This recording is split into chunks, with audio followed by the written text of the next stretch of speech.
அதிமுக கோட்டையை அசைக்கும் எடப்பாடி, அதிர்ச்சியில் மு.க. ஸ்டாலின். இது பற்றி விரிவாக பார்க்கலாம் இந்த தொகுப்பில்.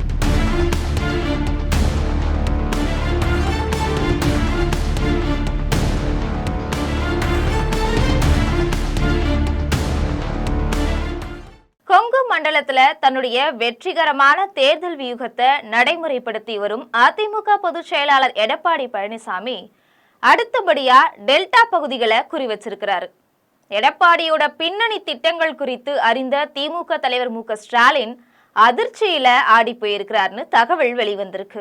அதிமுகவுக்கு ஆதரவான கொங்கு மண்டலத்துல பாதி தொகுதிகளையாவது கைப்பற்றினோம் அப்படின்னு திமுக தரப்புல திட்டங்கள் வகுக்கப்பட்டு செயல்படுத்தப்பட்டும் வருது.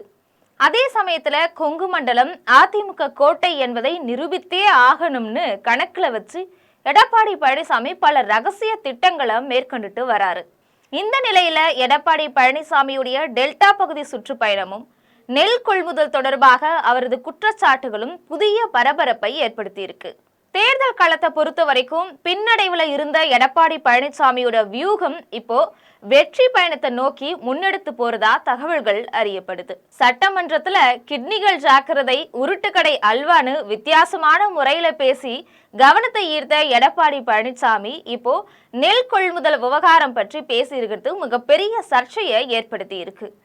திடீர்னு தஞ்சாவூர் நேரடி நெல் கொள்முதல் நிலையங்கள்ல எடப்பாடி பழனிசாமி ஆய்வு செஞ்சு ஆளும் கட்சி மீது பல குற்றச்சாட்டுகளை முன் வச்சிருக்கிறாரு. இதுக்கு துணை முதலமைச்சர் உதயநிதி ஸ்டாலின் தக்க பதிலும் சொல்லிட்டு வராரு. இதுக்கு இடையில கடந்த சட்டசபை தேர்தல்ல டெல்டா மாவட்டங்களை பொறுத்த வரைக்கும் குறைந்த எண்ணிக்கையிலான வாக்குகள் வித்தியாசத்துல தான் அதிமுக வெற்றி வாய்ப்பை இழந்திருக்கிறது என்ற புள்ளி விவரத்தை தொடர்ந்து இப்போ எடப்பாடி பழனிசாமி டெல்டா பகுதிகளில் கூடுதல் கவனம் செலுத்திட்டு வராரு. கடந்த தேர்தல்ல டெல்டா மாவட்டங்கள்ல இருந்து அதிமுக 3 தொகுதிகளில் மட்டும்தான் வெற்றி பெற்றது. திருச்சி, தஞ்சாவூர், திருவாரூர், நாகப்பட்டினம், மயிலாடுதுறை உள்ளிட்ட மாவட்டங்கள்ல அதிமுகவால வெற்றி பெற முடியல.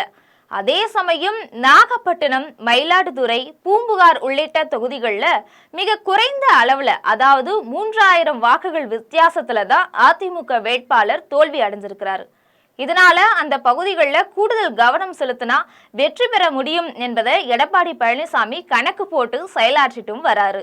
டெல்டா பகுதிகளில் இந்த முறை பெய்த கனமழையால ஏராளமான விவசாய பகுதிகள் பெரும் பாதிப்படைந்திருக்கு.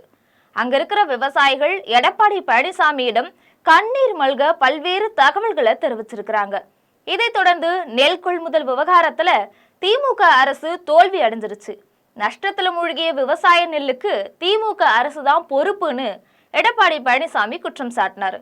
உடனடியா இது குறித்து துணை முதலமைச்சர் உதயநிதி ஸ்டாலின் குறிப்பிட்ட பகுதிகளுக்கு நேரடியா சென்று பின்னர் நிருபர்களை சந்திச்சார்.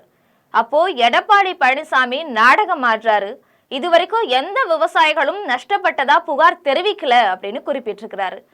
இது குறித்தும் அதிமுக தரப்புல பதிலடி தரப்பட்டிருக்கு. கடந்த 22ஆம் தேதியன்று கொட்டும் மழையும் பொருட்படுத்தாமல் அதிமுக பொதுச் செயலாளர் எடப்பாடி பழனிசாமி தஞ்சாவூர், திருவாரூர், நாகப்பட்டினம் ஆகிய மாவட்டங்கள்ல இருக்கிற வேளாண் பெருமக்களை நேர்ல சந்திச்சு ஆறுதல் சொல்லியிருக்கிறாரு. அவர் போன இடங்கள்லாம் விவசாய பெருங்குடி மக்கள் திமுக அரசுடைய அலட்சியத்தால தாங்களும் படும் அவலங்களை கண்ணீர் மல்க எடுத்து சொல்லியிருக்கிறாங்க.